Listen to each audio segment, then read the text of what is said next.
उत्तर प्रदेश के बलरामपुर में मोहम्मद जलालुद्दीन आजकल बड़ी चर्चा में हैं। झांगुर बाबा कि किस प्रकार से वो हिंदू लड़कियों को फंसा करके उसका धर्म परिवर्तन करा करके उसे इस्लाम कबूलवाने का काम कर रहे थे। और माननीय जलालुद्दीन झांगुर बाबा इसको लेकर के पूरी दुनिया से पैसा इकट्ठा करते थे धर्म परिवर्तन करवाने के नाम पर।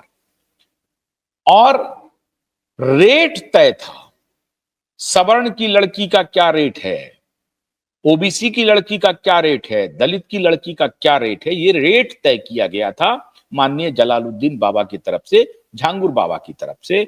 इस पर हमारा लेफ्ट लिबरल इकोसिस्टम पूरी तरह से मौन है, चुप है, कह रहा है कि प्रोपेगेंडा है। सारे डॉक्यूमेंट्स हैं, एविडेंस हैं, करोड़ों रुपए का खेल चल रहा है।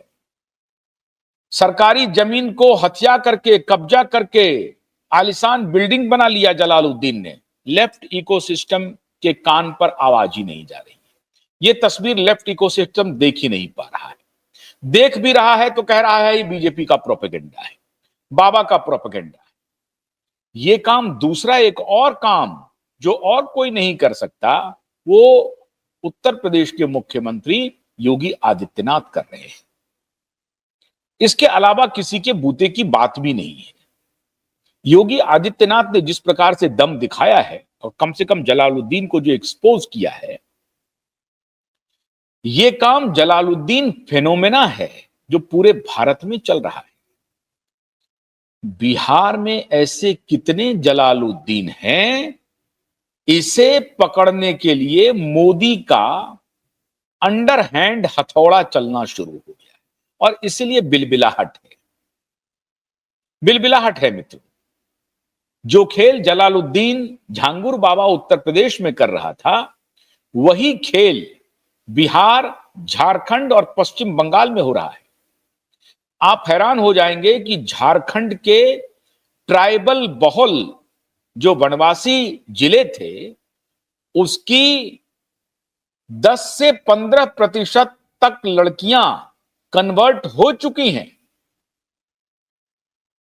बड़े से बड़े गांव में दामाद बनकर के आ गए हैं बांग्लादेशी मुसलमान।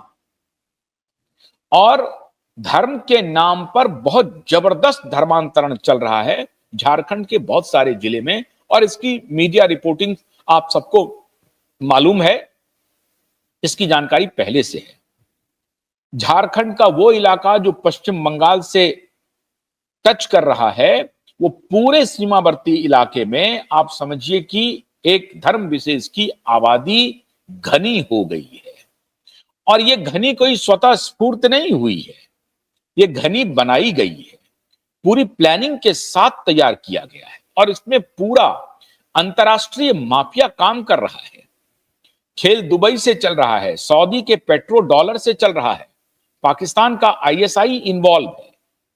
और इसमें नेबरिंग स्टेट बांग्लादेश, नेपाल, इनके माध्यम से इन इलाकों की डेमोग्राफी को पूरी तरह से परिवर्तित किया जा रहा है।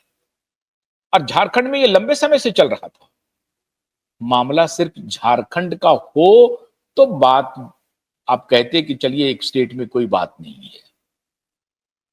बिहार जैसे प्रदेश में पूरा सीमांचल, कटिहार, पूर्णिया, मधेपुरा, अररिया, किशनगंज और कुछ हिस्सा सुपौल का भी, इन सभी जिलों की डेमोग्राफी पिछले 15-20 वर्षों में पूरी तरह से बदल गई है।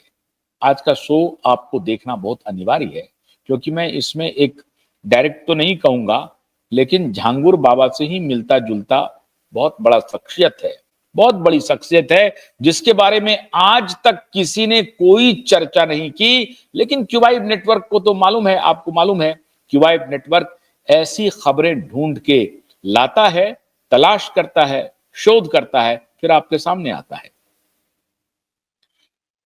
बड़े सफेद पोस्ट, लेकिन अब वो झांगीर बाबा नहीं है, झांगुर बाबा नहीं है, जलालुद्दीन की तरह नहीं है।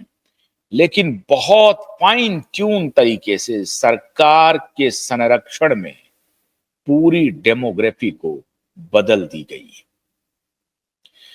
एक झांगुर बाबा नहीं है, उत्तर प्रदेश में तो आपको एक झांगुर बाबा मिला है, बिहार में न जाने कितने जलालुद्दीन, न जाने कितने झांगुर बाबा बनाए गए और स्टेट के संरक्षण से बना। केवल लालू यादव को बदनाम मत कीजिए, केवल आरजेडी को एमवाई समीकरण वाला मत मानिए। बहुत लोगों ने एम तो छोड़ दीजिए, वाई को एम को साथ रख करके और कॉम्बिनेशन बनाने की और भी लोगों ने कोशिश की। जो आजकल भारतीय जनता पार्टी के शागिर्द बन के घूम रहे हैं, दोस्ताना निभा रहे हैं, उन्होंने क्या किया उसका आज मैं आपको अकाउंट बता रहा हूं। कितने जलालुद्दीन हैं और कितने झांगुर बाबा आपको मिलेंगे बिहार में। कैसे संरक्षण दिया जाता है बिहार में। 1987 बैच के आईएएस ऑफिसर जो यूनियन पब्लिक सर्विस कमीशन के टॉपर रहे 1987 में, बड़ी तारीफ हुई, बड़े मेरिटोरियस हैं। और खाली मेरिटोरियस नहीं है, उनके बारे में कहा जाता है कि मोटे तौर पर बड़े ईमानदार हैं। एक ईमानदार ऑफिसर के रूप में उनको जाना जाता है। 1987 में वो यूपीएससी के टॉपर हुए। नाम है उनका अमीर सुबहानी।